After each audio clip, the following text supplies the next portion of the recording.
Script, YouTube, l'analyse critique des textes bibliques, une perspective académique. Imaginez-vous découvrir que les textes les plus influents de l'histoire humaine cachent des secrets que peu osent explorer ouvertement? Que diriez-vous si je vous révélais que derrière ces pages vénérées se cachent des contradictions, des emprunts et des réécritures qui remettent en question tout ce que vous pensiez savoir? Si vous aimez les histoires inspirantes et les découvertes qui bouleversent notre compréhension du monde, n'oubliez pas de vous abonner à la chaîne pour ne rater aucun moment de ces révélations extraordinaires. Et si vous regardez cette vidéo sur votre téléphone portable, n'hésitez pas à appuyer sur le bouton « J'aime ». Cela aide énormément à faire découvrir ce contenu à d'autres personnes passionnées par l'histoire et la vérité. Dites-moi dans les commentaires, de quel pays regardez-vous cette vidéo et à quelle heure? Je suis curieux de savoir d'où viennent mes spectateurs les plus courageux, ceux qui osent questionner et chercher la vérité historique. Aujourd'hui, nous plongeons dans l'univers fascinant de la critique biblique académique, un domaine d'étude qui a révolutionné notre compréhension de ces textes anciens. Pendant des siècles, des érudits ont découvert des incohérences, des contradictions et des couches d'édition qui révèlent une histoire bien plus complexe et humaine que ce que la tradition nous enseigne. Mais attention, nous ne sommes pas ici pour détruire la foi de quiconque. Nous sommes ici pour comprendre l'histoire réelle, pour découvrir comment ces textes extraordinaires ont été créés, compilés et transmis à travers les millénaires. Car connaître la vérité historique ne diminue en rien la valeur culturelle et spirituelle de ces écrits, au contraire, elle l'enrichit. Êtes-vous prêt à entreprendre ce voyage dans le temps, prêt à découvrir les secrets que cachent ces pages millénaires? Alors, accrochez-vous, car ce que vous allez apprendre va certainement changer votre perspective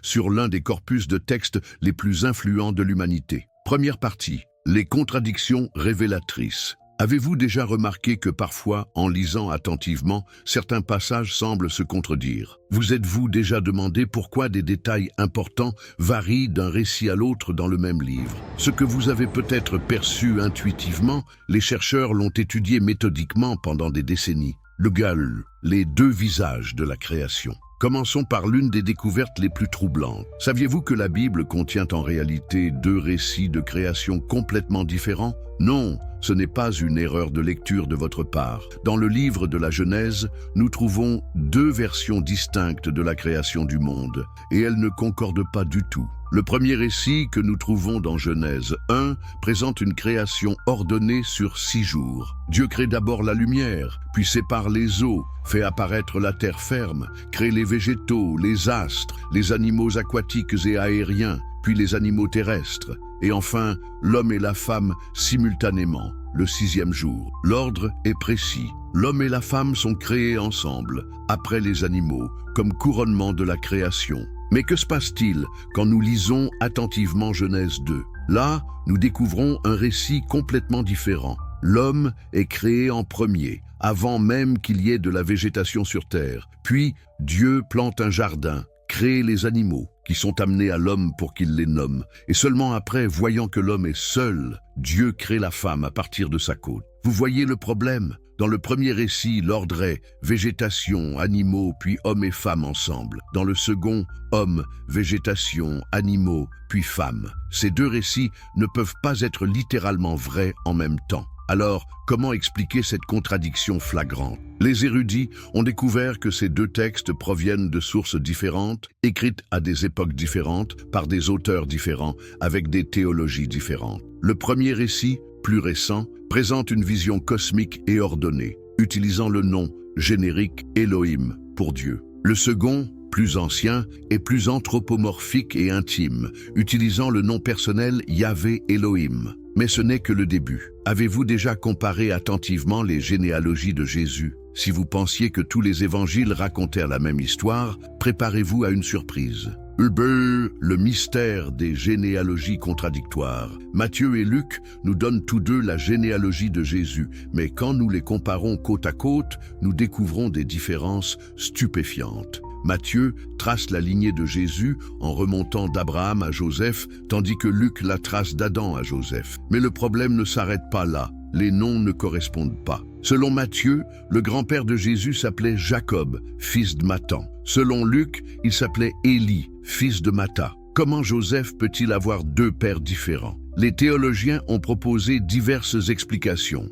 Adoption, mariage lévira, lignée maternelle contre paternelle. Mais aucune ne résout complètement le problème. Plus troublante encore, Matthieu compte 42 générations d'Abraham à Jésus, tandis que Luc en compte 77 d'Adam à Jésus. Entre David et Jésus, Matthieu compte 28 générations, Luc 43. Ces différences ne peuvent pas être des erreurs de copie. Elles sont trop systématiques et trop importantes. Que nous révèle cette contradiction? Elle nous montre que les évangélistes avaient des sources différentes et des objectifs théologiques différents. Matthieu, écrivant pour une audience juive, voulait démontrer que Jésus était le Messie promis, descendant de David et d'Abraham. Luc, écrivant pour une audience plus large, voulait montrer que Jésus était le sauveur de toute l'humanité, remontant jusqu'à Adam. Mais attendez, il y a plus. Connaissez-vous l'histoire du recensement de David? Préparez-vous à découvrir l'une des contradictions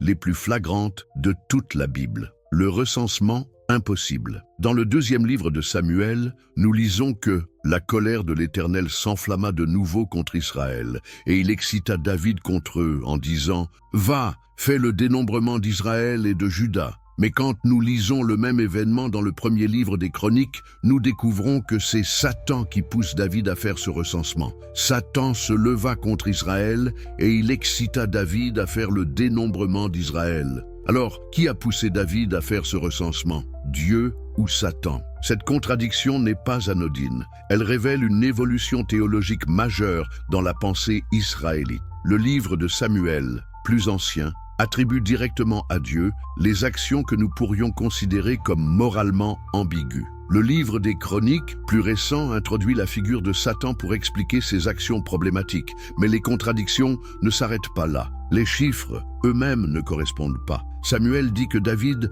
trouva 800 000 hommes valides en Israël et 500 000 en Juda. Chronique dit 1100 000 en Israël et 470 000 en Juda. Une différence de 470 000 hommes, ce n'est pas une erreur de copie. Ces contradictions nous forcent à nous poser des questions importantes. Comment ces textes ont-ils été compilés? Pourquoi les éditeurs n'ont-ils pas harmonisé ces récits? La réponse nous mène à l'une des découvertes les plus révolutionnaires de l'étude biblique moderne. Deuxième partie, la révolution documentaire. Vous êtes-vous déjà demandé qui a réellement écrit les 5 premiers livres de la Bible? Pendant des siècles, la tradition a attribué leur rédaction à Moïse lui-même. Mais que se passe-t-il quand nous examinons ces textes avec les outils de la critique littéraire moderne? Nous découvrons quelque chose d'extraordinaire et de troublant à la fois. Les 4 voix cachées. Au XIXe siècle, des érudits allemands ont fait une découverte révolutionnaire. En analysant minutieusement le style, le vocabulaire et les préoccupations théologiques des textes,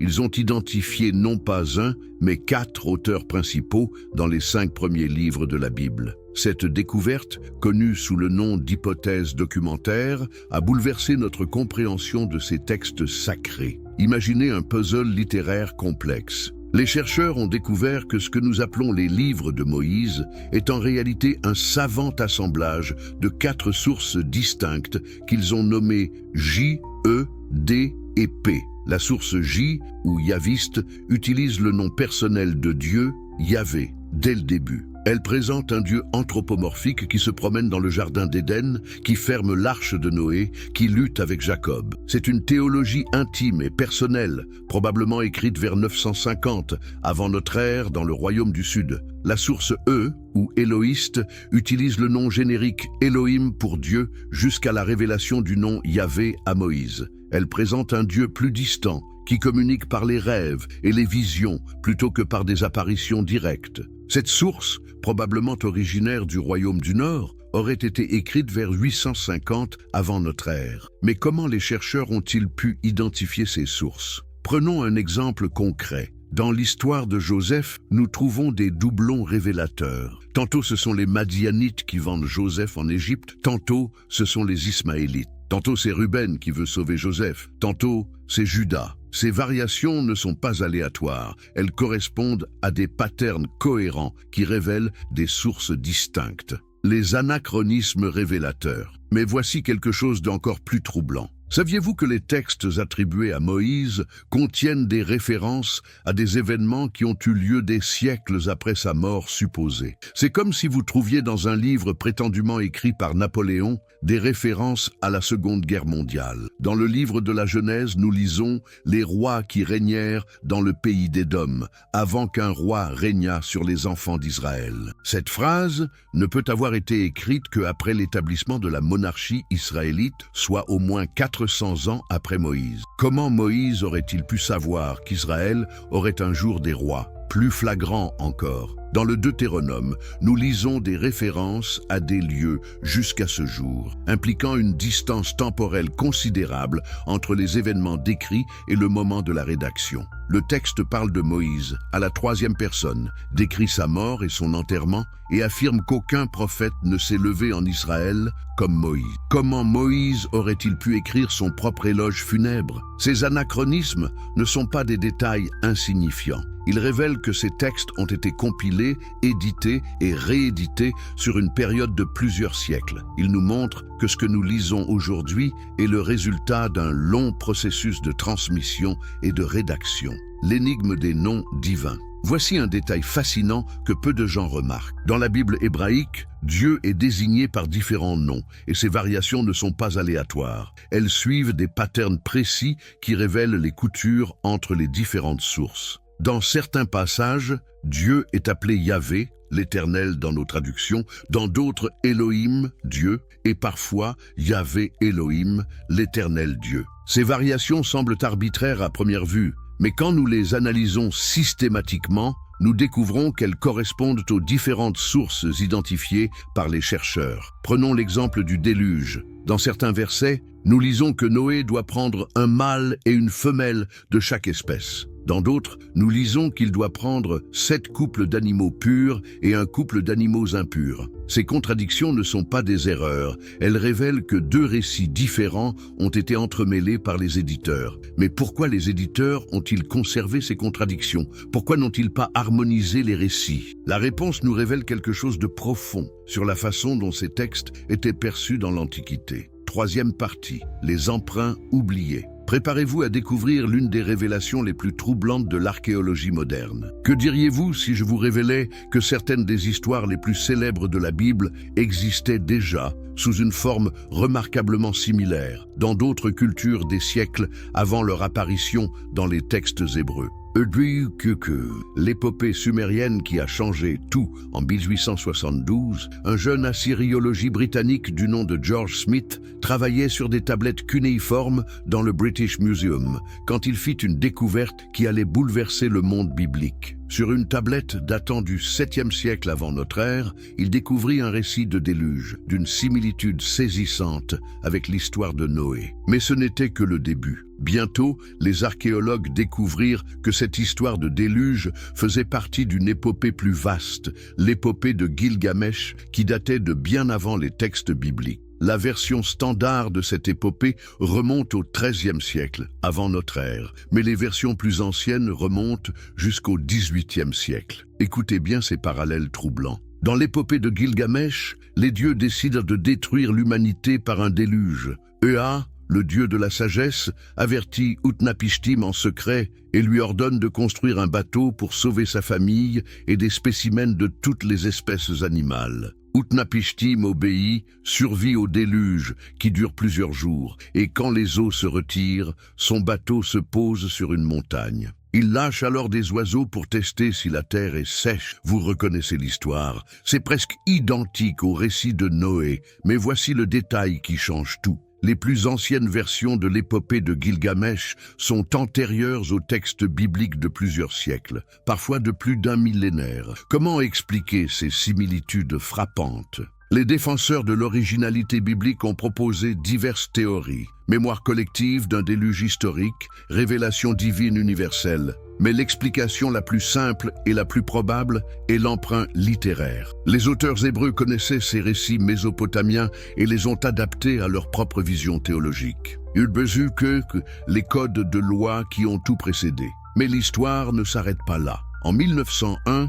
des archéologues français découvrirent à Suse, en Iran, une stèle de basalte noir portant un texte qui allait révolutionner notre compréhension des lois bibliques. Cette stèle contenait le code de Hammurabi, un ensemble de lois babyloniennes datant d'environ 1750 avant notre ère. Quand les érudits commencèrent à étudier ce code, ils découvrirent des parallèles stupéfiants avec les lois mosaïques. Le principe du talion, œil pour œil, dent pour dent, qu'on croyait être une innovation biblique, se trouvait déjà dans le code de Hammurabi. Mais plus troublant encore, des dizaines de lois spécifiques présentaient des similitudes remarquables. Voici quelques exemples frappants. Le code de Hammurabi stipule « Si un homme a frappé son père, on lui coupera la main ». La Bible dit « Celui qui frappera son père ou sa mère sera puni de mort ». Le code de Hammurabi dit « Si un homme a volé un mouton, il restituera 10 moutons ». La Bible dit « S'il a volé un bœuf ou un mouton,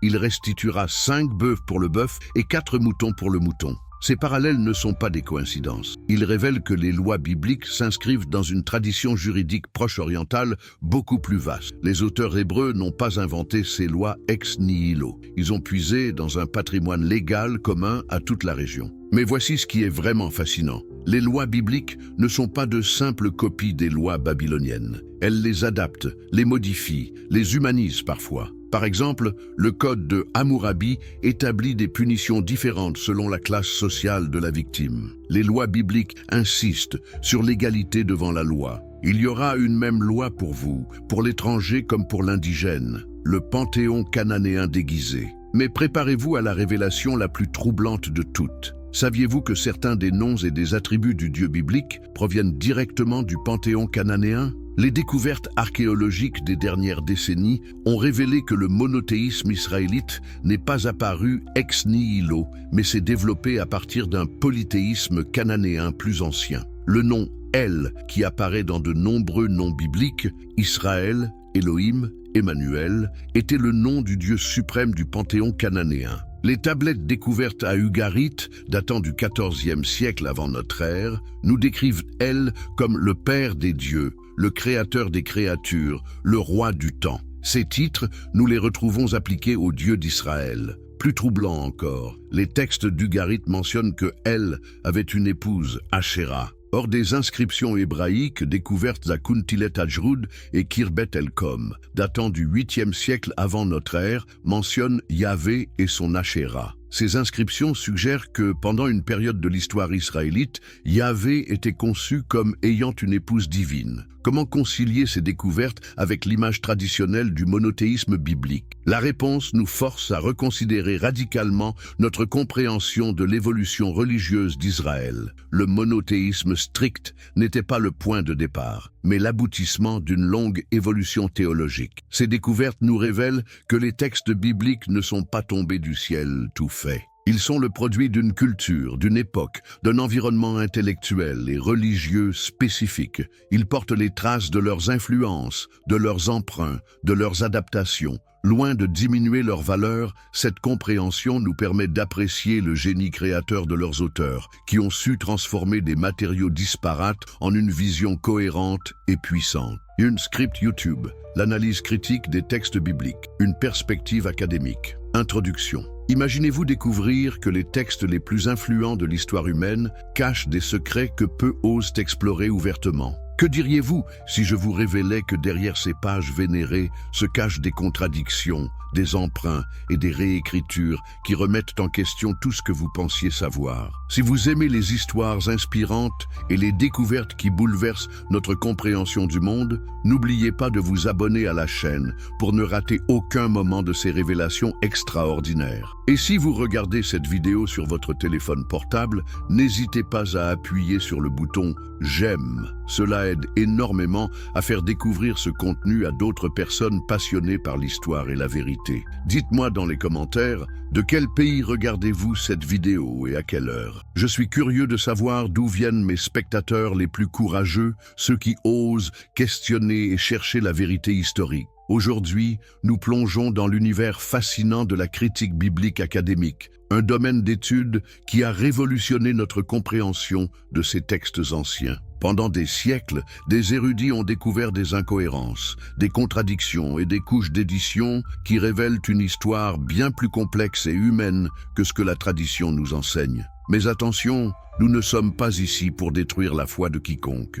Nous sommes ici pour comprendre l'histoire réelle, pour découvrir comment ces textes extraordinaires ont été créés, compilés et transmis à travers les millénaires. Car connaître la vérité historique ne diminue en rien la valeur culturelle et spirituelle de ces écrits, au contraire, elle l'enrichit. Êtes-vous prêt à entreprendre ce voyage dans le temps, prêt à découvrir les secrets que cachent ces pages millénaires? Alors, accrochez-vous, car ce que vous allez apprendre va certainement changer votre perspective sur l'un des corpus de textes les plus influents de l'humanité. Première partie, les contradictions révélatrices. Avez-vous déjà remarqué que parfois, en lisant attentivement, certains passages semblent se contredire? Vous êtes-vous déjà demandé pourquoi des détails importants varient d'un récit à l'autre dans le même livre? Ce que vous avez peut-être perçu intuitivement, les chercheurs l'ont étudié méthodiquement pendant des décennies. Le Gaul, les deux visages de la création.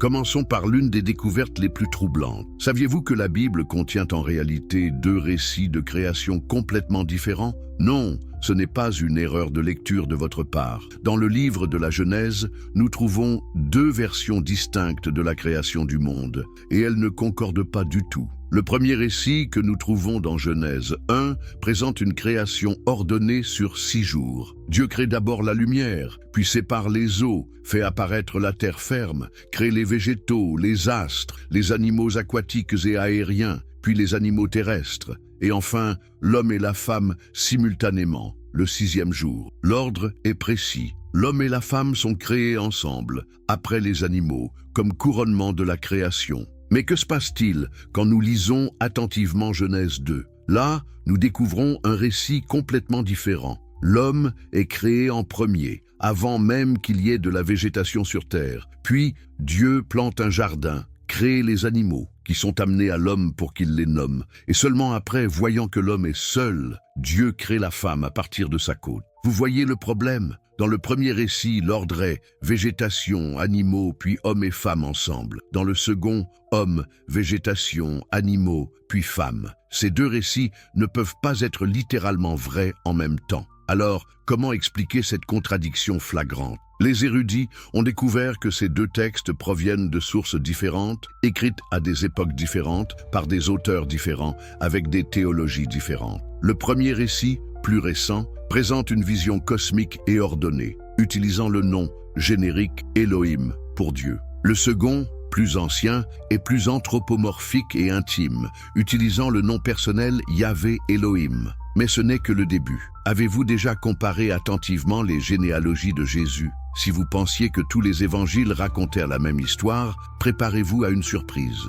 Le mystère des généalogies contradictoires. Matthieu et Luc nous donnent tous deux la généalogie de Jésus, mais quand nous les comparons côte à côte, nous découvrons des différences stupéfiantes. Matthieu trace la lignée de Jésus en remontant d'Abraham à Joseph, tandis que Luc la trace d'Adam à Joseph. Mais le problème ne s'arrête pas là, les noms ne correspondent pas. Selon Matthieu, le grand-père de Jésus s'appelait Jacob, fils de Mathan. Selon Luc, il s'appelait Élie, fils de Matha. Comment Joseph peut-il avoir deux pères différents? Les théologiens ont proposé diverses explications. Adoption, mariage lévira, lignée maternelle contre paternelle. Mais aucune ne résout complètement le problème. Plus troublante encore, Matthieu compte 42 générations d'Abraham à Jésus, tandis que Luc en compte 67 d'Adam à Jésus. Entre David et Jésus, Matthieu compte 28 générations, Luc 43. Ces différences ne peuvent pas être des erreurs de copie. Elles sont trop systématiques et trop importantes.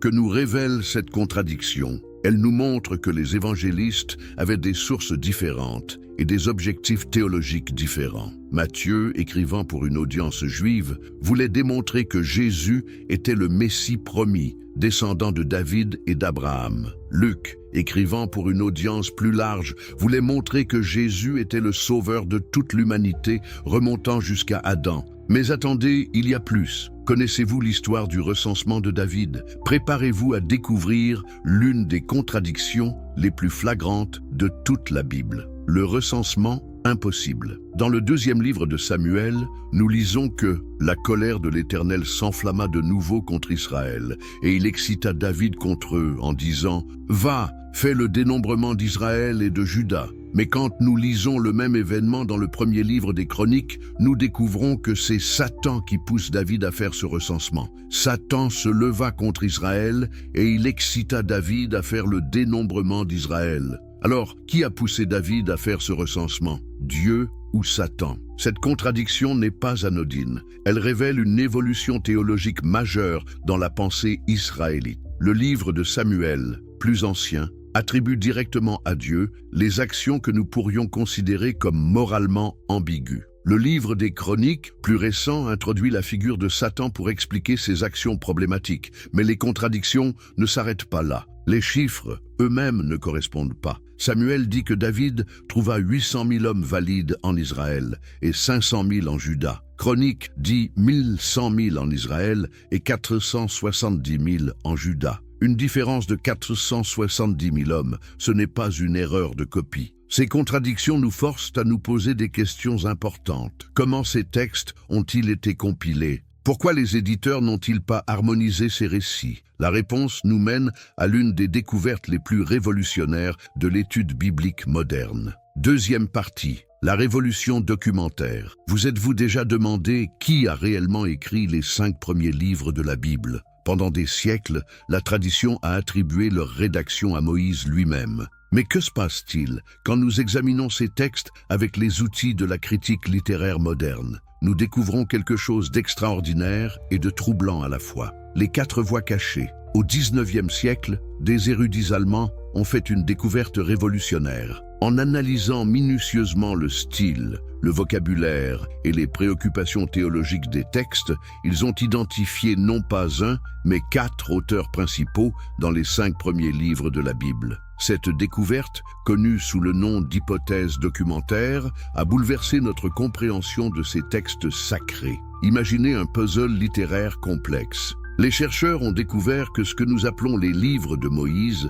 est en réalité un savant assemblage de 4 sources distinctes qu'ils ont nommées J, E, D et P. La source J, ou yaviste, utilise le nom personnel de Dieu, Yahvé, dès le début. Elle présente un Dieu anthropomorphique qui se promène dans le jardin d'Éden, qui ferme l'arche de Noé, qui lutte avec Jacob. C'est une théologie intime et personnelle, probablement écrite vers 950, avant notre ère dans le royaume du Sud. La source E, ou éloïste, utilise le nom générique Elohim pour Dieu jusqu'à la révélation du nom Yahvé à Moïse. Elle présente un Dieu plus distant, qui communique par les rêves et les visions plutôt que par des apparitions directes. Cette source, probablement originaire du royaume du Nord, aurait été écrite vers 850 avant notre ère. Mais comment les chercheurs ont-ils pu identifier ces sources? Prenons un exemple concret. Dans l'histoire de Joseph, nous trouvons des doublons révélateurs. Tantôt ce sont les Madianites qui vendent Joseph en Égypte, tantôt ce sont les Ismaélites.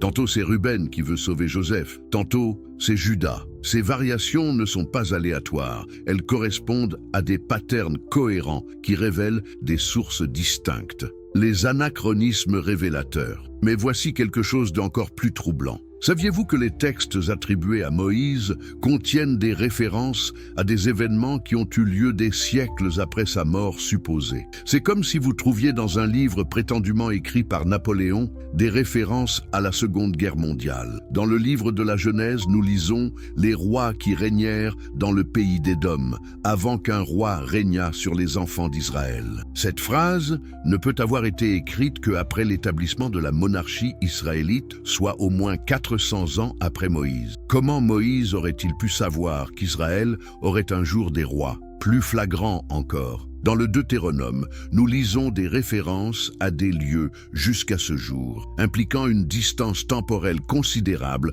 entre les événements décrits et le moment de la rédaction. Le texte parle de Moïse, à la troisième personne, décrit sa mort et son enterrement, et affirme qu'aucun prophète ne s'est levé en Israël comme Moïse. Comment Moïse aurait-il pu écrire son propre éloge funèbre? Ces anachronismes ne sont pas des détails insignifiants. Ils révèlent que ces textes ont été compilés, édités et réédités sur une période de plusieurs siècles. Ils nous montrent que ce que nous lisons aujourd'hui est le résultat d'un long processus de transmission et de rédaction. L'énigme des noms divins. Voici un détail fascinant que peu de gens remarquent. Dans la Bible hébraïque, Dieu est désigné par différents noms, et ces variations ne sont pas aléatoires. Elles suivent des patterns précis qui révèlent les coutures entre les différentes sources. Dans certains passages, Dieu est appelé Yahvé, l'Éternel dans nos traductions, dans d'autres Elohim, Dieu, et parfois Yahvé Elohim, l'Éternel Dieu. Ces variations semblent arbitraires à première vue, mais quand nous les analysons systématiquement, nous découvrons qu'elles correspondent aux différentes sources identifiées par les chercheurs. Prenons l'exemple du déluge. Dans certains versets, nous lisons que Noé doit prendre un mâle et une femelle de chaque espèce. Dans d'autres, nous lisons qu'il doit prendre 7 couples d'animaux purs et un couple d'animaux impurs. Ces contradictions ne sont pas des erreurs, elles révèlent que 2 récits différents ont été entremêlés par les éditeurs. Mais pourquoi les éditeurs ont-ils conservé ces contradictions? Pourquoi n'ont-ils pas harmonisé les récits? La réponse nous révèle quelque chose de profond sur la façon dont ces textes étaient perçus dans l'Antiquité. Troisième partie, les emprunts oubliés. Préparez-vous à découvrir l'une des révélations les plus troublantes de l'archéologie moderne. Que diriez-vous si je vous révélais que certaines des histoires les plus célèbres de la Bible existaient déjà sous une forme remarquablement similaire dans d'autres cultures des siècles avant leur apparition dans les textes hébreux? L'épopée sumérienne qui a changé tout en 1872, un jeune assyriologie britannique du nom de George Smith travaillait sur des tablettes cunéiformes dans le British Museum quand il fit une découverte qui allait bouleverser le monde biblique. Sur une tablette datant du 7e siècle avant notre ère, il découvrit un récit de déluge, d'une similitude saisissante avec l'histoire de Noé. Mais ce n'était que le début. Bientôt, les archéologues découvrirent que cette histoire de déluge faisait partie d'une épopée plus vaste, l'épopée de Gilgamesh, qui datait de bien avant les textes bibliques. La version standard de cette épopée remonte au XIIIe siècle, avant notre ère, mais les versions plus anciennes remontent jusqu'au XVIIIe siècle. Écoutez bien ces parallèles troublants. Dans l'épopée de Gilgamesh, les dieux décident de détruire l'humanité par un déluge. Ea, le dieu de la sagesse, avertit Utnapishtim en secret et lui ordonne de construire un bateau pour sauver sa famille et des spécimens de toutes les espèces animales. Utnapishtim obéit, survit au déluge qui dure plusieurs jours, et quand les eaux se retirent, son bateau se pose sur une montagne. Il lâche alors des oiseaux pour tester si la terre est sèche. Vous reconnaissez l'histoire. C'est presque identique au récit de Noé, mais voici le détail qui change tout. Les plus anciennes versions de l'épopée de Gilgamesh sont antérieures aux textes bibliques de plusieurs siècles, parfois de plus d'un millénaire. Comment expliquer ces similitudes frappantes? Les défenseurs de l'originalité biblique ont proposé diverses théories. Mémoire collective d'un déluge historique, révélation divine universelle. Mais l'explication la plus simple et la plus probable est l'emprunt littéraire. Les auteurs hébreux connaissaient ces récits mésopotamiens et les ont adaptés à leur propre vision théologique. Il besoin que les codes de loi qui ont tout précédé. Mais l'histoire ne s'arrête pas là. En 1901, des archéologues français découvrirent à Suse, en Iran, une stèle de basalte noir portant un texte qui allait révolutionner notre compréhension des lois bibliques. Cette stèle contenait le code de Hammurabi, un ensemble de lois babyloniennes datant d'environ 1750 avant notre ère. Quand les érudits commencèrent à étudier ce code, ils découvrirent des parallèles stupéfiants avec les lois mosaïques. Le principe du talion, œil pour œil, dent pour dent, qu'on croyait être une innovation biblique, se trouvait déjà dans le code de Hammurabi. Mais plus troublant encore, des dizaines de lois spécifiques présentaient des similitudes remarquables. Voici quelques exemples frappants. Le code de Hammurabi stipule « Si un homme a frappé son père, on lui coupera la main ». La Bible dit « Celui qui frappera son père ou sa mère sera puni de mort ». Le code de Hammurabi dit « Si un homme a volé un mouton, il restituera 10 moutons ». La Bible dit « S'il a volé un bœuf ou un mouton, il restituera 5 bœufs pour le bœuf et 4 moutons pour le mouton ». Ces parallèles ne sont pas des coïncidences. Ils révèlent que les lois bibliques s'inscrivent dans une tradition juridique proche orientale beaucoup plus vaste. Les auteurs hébreux n'ont pas inventé ces lois ex nihilo. Ils ont puisé dans un patrimoine légal commun à toute la région. Mais voici ce qui est vraiment fascinant. Les lois bibliques ne sont pas de simples copies des lois babyloniennes. Elles les adaptent, les modifient, les humanisent parfois. Par exemple, le code de Hammurabi établit des punitions différentes selon la classe sociale de la victime.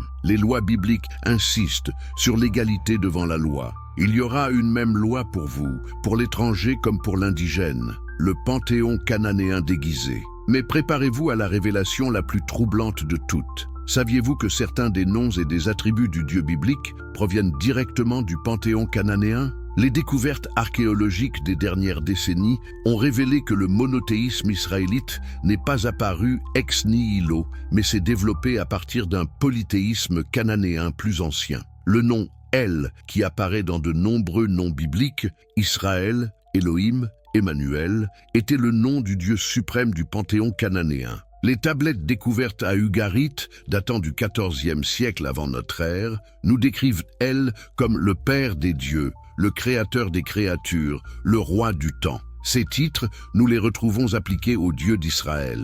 Plus troublant encore, les textes d'Ugarit mentionnent que El avait une épouse, Ashéra. Or, des inscriptions hébraïques découvertes à Kuntilet Ajrud et Kirbet El-Kom, datant du 8e siècle avant notre ère, mentionnent Yahvé et son Ashéra. Ces inscriptions suggèrent que, pendant une période de l'histoire israélite, Yahvé était conçu comme ayant une épouse divine. Comment concilier ces découvertes avec l'image traditionnelle du monothéisme biblique? La réponse nous force à reconsidérer radicalement notre compréhension de l'évolution religieuse d'Israël. Le monothéisme strict n'était pas le point de départ, mais l'aboutissement d'une longue évolution théologique. Ces découvertes nous révèlent que les textes bibliques ne sont pas tombés du ciel tout fait. Ils sont le produit d'une culture, d'une époque, d'un environnement intellectuel et religieux spécifique. Ils portent les traces de leurs influences, de leurs emprunts, de leurs adaptations. Loin de diminuer leur valeur, cette compréhension nous permet d'apprécier le génie créateur de leurs auteurs, qui ont su transformer des matériaux disparates en une vision cohérente et puissante. Hubel, 4e partie,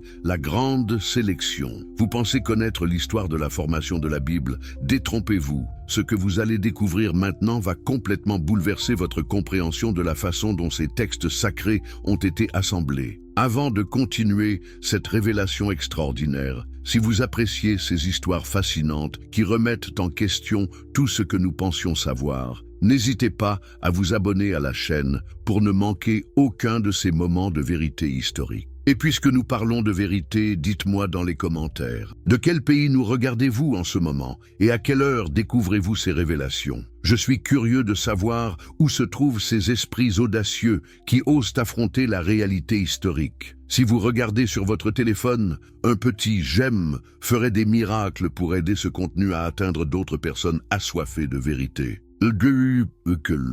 L'Assemblée qui a tout décidé. Savez-vous que la Bible que vous connaissez aujourd'hui n'a pas toujours existé sous cette forme? Êtes-vous conscient que des hommes, des êtres humains comme vous et moi, ont décidé quels livres devaient être inclus et lesquels devaient être rejetés? Cette réalité, pourtant historiquement documentée, reste l'un des secrets les mieux gardés de l'histoire religieuse. Imaginez la scène. Nous sommes au 4e siècle de notre ère, à Nicée, puis plus tard à Carthage et à Hippone. Des évêques, des hommes de pouvoir, se réunissent pour décider du sort de dizaines de textes qui circulaient dans les communautés chrétiennes. Ils avaient devant eux une bibliothèque entière d'évangiles, d'épîtres, d'apocalypses, de récits de la vie de Jésus. Mais ils devaient choisir. Ils devaient décider quels textes porteraient le sceau de la divinité et lesquels seraient relégués aux oubliettes de l'histoire. Mais sur quels critères se sont-ils basés? Était-ce vraiment l'inspiration divine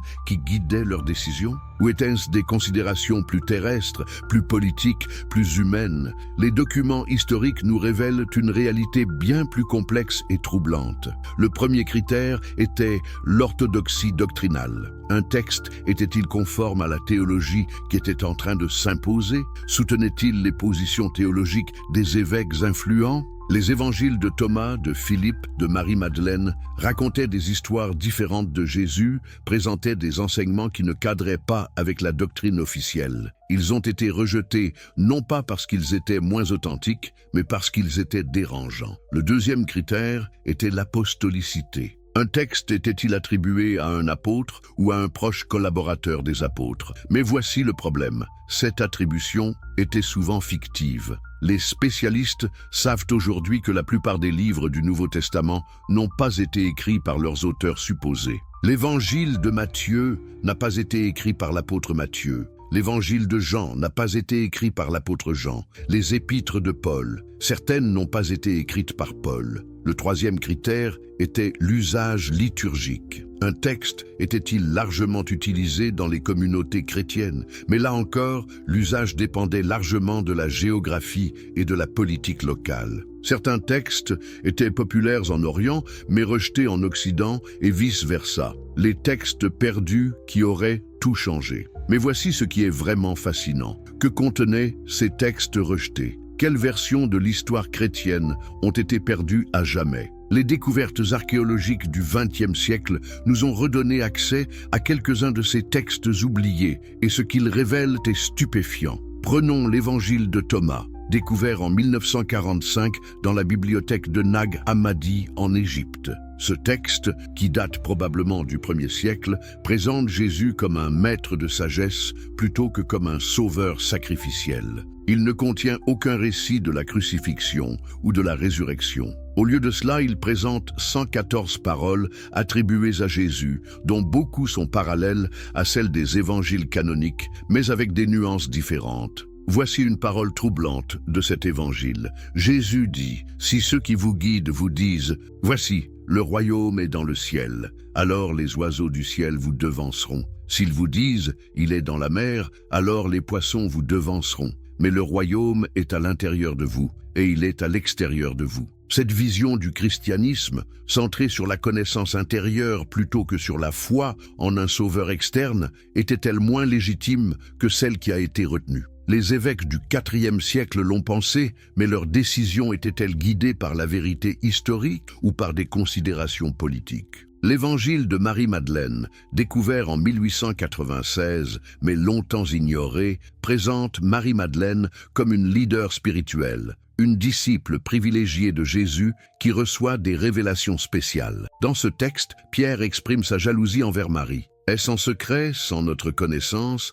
qu'il s'est entretenu avec une femme? Devons-nous tous nous tourner vers elle? L'a-t-il préférée à nous? Imaginez l'impact qu'aurait eu ce texte sur l'histoire du christianisme s'il avait été inclus dans le canon. L'Église aurait-elle pu maintenir sa position sur l'exclusion des femmes du leadership religieux? L'histoire de Marie-Madeleine, en tant que prostituée repentie, invention du pape Grégoire le Grand au VIe siècle, aurait-elle pu survivre?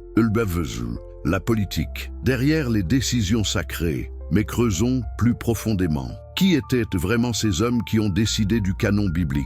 Étaient-ce des saints mystiques guidés par l'Esprit divin ou des politiciens ecclésiastiques naviguant dans les eaux troubles du pouvoir impérial? Prenons l'exemple d'Athanase d'Alexandrie, l'une des figures clés dans la formation du canon du Nouveau Testament. En 367, dans sa 39e lettre festale, il dresse pour la première fois la liste des 27 livres qui forment notre Nouveau Testament actuel. Mais qui était Athanase? C'était un homme de pouvoir, un évêque qui avait survécu à 5 exils politiques, un tacticien habile qui avait réussi à imposer sa vision théologique malgré une opposition considérable. Athanase n'était pas un observateur neutre qui enregistrait simplement ce que l'Esprit Saint lui dictait. Il était un acteur politique majeur qui luttait contre l'arianisme, une doctrine qui niait la divinité pleine du Christ. Sa liste canonique n'était pas seulement théologique, elle était stratégique. Il incluait les textes qui soutenaient sa position doctrinale et excluait ceux qui la remettaient en question. Mais voici le détail le plus troublant. Même après la liste d'Athanase, le débat n'était pas clos. Certains textes qu'il incluait étaient encore contestés dans certaines régions. L'Apocalypse de Jean, par exemple, était rejeté par de nombreuses églises orientales qui la considéraient comme suspecte. À l'inverse, certains textes qu'il excluait, comme l'Épître de Barnabé ou le Pasteur d'Hermas, étaient encore considérés comme scripturaires dans certaines communautés. Le processus de canonisation n'était pas une révélation divine instantanée, mais un long processus politique et théologique qui s'est étendu sur plusieurs siècles. Et même aujourd'hui, toutes les églises ne s'accordent pas sur le canon. L'Église orthodoxe éthiopienne inclut 81 livres dans sa Bible, contre 66 pour les protestants et 73 pour les catholiques. Brahagujul, les manuscrits qui racontent une autre histoire. Mais attendez,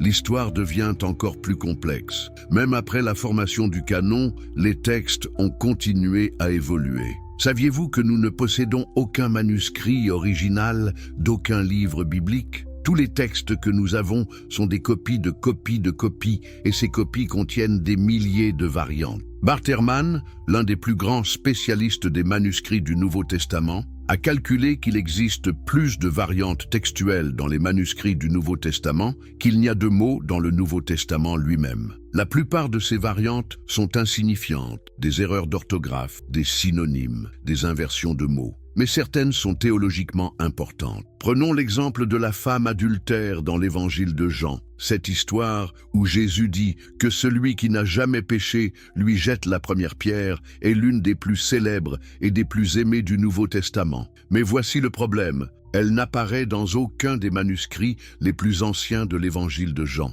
Elle a été ajoutée plus tard, probablement au IVe siècle, par un copiste qui trouvait l'histoire édifiante. De même, la fin de l'Évangile de Marc, avec les apparitions de Jésus ressuscité, n'apparaît pas dans les manuscrits les plus anciens. L'Évangile se terminait apparemment de façon abrupte avec les femmes qui fuient le tombeau car elles avaient peur. Les récits de résurrection ont été ajoutés plus tard pour harmoniser Marc avec les autres évangiles. Ces découvertes nous forcent à nous poser des questions fondamentales. Si les textes ont continué à évoluer après leur rédaction initiale, où se trouve la vraie Bible? Quelle version reflète l'intention divine originale? Les ajouts et modifications ultérieures sont-ils moins inspirés que les textes originaux? La traduction qui a tout transformé. Mais l'histoire ne s'arrête pas là. Une fois le canon établi et les textes fixés, il fallait encore les traduire. Et c'est là qu'intervient l'une des révolutions les plus importantes de l'histoire religieuse, la traduction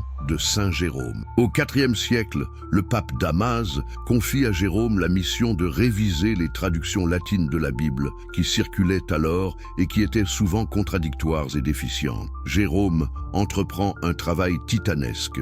Il apprend l'hébreu, consulte les manuscrits les plus anciens et produit ce qui deviendra la Vulgate latine, la version officielle de l'Église catholique pendant plus de 1000 ans. Mais Jérôme n'était pas un traducteur neutre. Il était un homme de son époque, avec ses préjugés et ses présupposés théologiques. Ses choix de traduction ont profondément influencé la compréhension chrétienne de certains concepts clés. Prenons l'exemple du mot hébreu « alma » dans Isaïe 7,14. Ce mot signifie simplement « jeune femme » en hébreu. Mais quand les traducteurs de la Septante grecque l'ont traduit par « parthénos », vierge, ils ont créé une prophétie messianique que l'auteur original n'avait probablement pas l'intention d'écrire. Jérôme a maintenu cette interprétation dans sa traduction latine, cementant ainsi la doctrine de la naissance virginale. De même, le mot grec « métanoïa » que Jésus utilise fréquemment et qui signifie « changement de mentalité », a été traduit par Jérôme par « paenitentia », pénitence, donnant naissance à tout un système sacramentel de pénitence qui n'existait pas dans l'usage original du terme. Ces choix de traduction ne sont pas neutres, ils reflètent les préoccupations théologiques et culturelles de leur époque. Ils ont façonné la compréhension chrétienne de concepts fondamentaux comme le salut, la pénitence, la prophétie messianique. Conclusion finale. Alors, que devons-nous conclure de ce voyage extraordinaire dans les coulisses de l'histoire biblique? Vous qui avez eu le courage de m'accompagner jusqu'au bout de ces révélations, vous vous demandez probablement, que reste-t-il de sacré dans ces textes? Que signifie cette humanité si évidente dans leur formation pour leurs valeurs spirituelles? Voici la vérité remarquable que nous devons accepter. Découvrir l'humanité des textes bibliques ne les diminue pas, elle les grandit. Comprendre qu'ils sont le produit d'une longue évolution, d'emprunts culturels, de débats théologiques,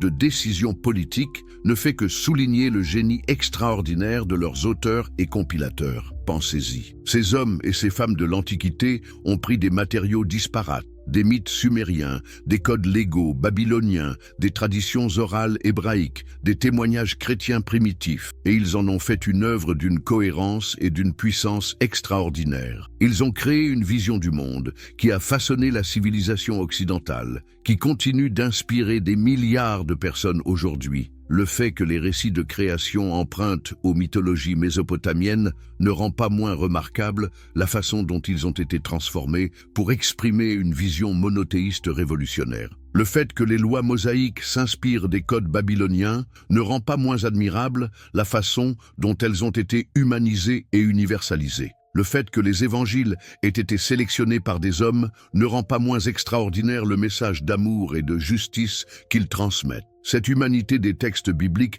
nous enseigne quelque chose de fondamental sur la nature de la vérité spirituelle. Elle nous montre que le sacré ne se trouve pas dans l'origine miraculeuse des textes, mais dans leur capacité à transformer les vies, à inspirer l'espérance, à promouvoir la justice et la compassion. Reconnaître que la Bible est un livre profondément humain, c'est reconnaître que l'humanité est capable de produire du sacré. C'est célébrer la capacité extraordinaire de l'esprit humain à créer du sens, à forger des visions transformatrices, à construire des ponts entre le fini et l'infini. Alors, que vous soyez croyant ou non, que vous considériez ces textes comme sacrés ou simplement comme des monuments de la littérature mondiale, une chose est certaine, ils méritent notre respect et notre admiration. Ils méritent d'être étudiés, compris, interrogés, non pas pour les détruire, mais pour les apprécier dans toute leur complexité et leur richesse. L'honnêteté intellectuelle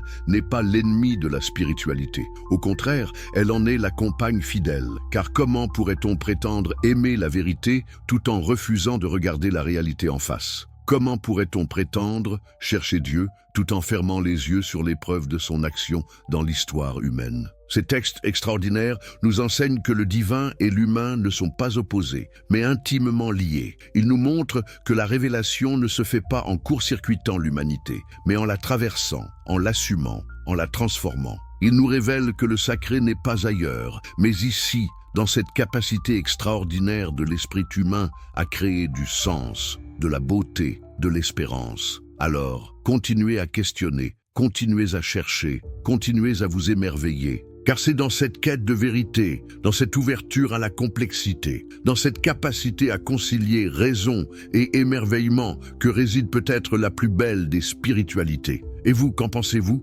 Cette découverte de l'humanité des textes bibliques enrichit-elle ou appauvrit-elle votre compréhension de leurs valeurs? Dites-le moi dans les commentaires et continuons ensemble cette conversation passionnante sur l'une des questions les plus importantes de l'humanité. Comment les êtres humains créent-ils du sacré?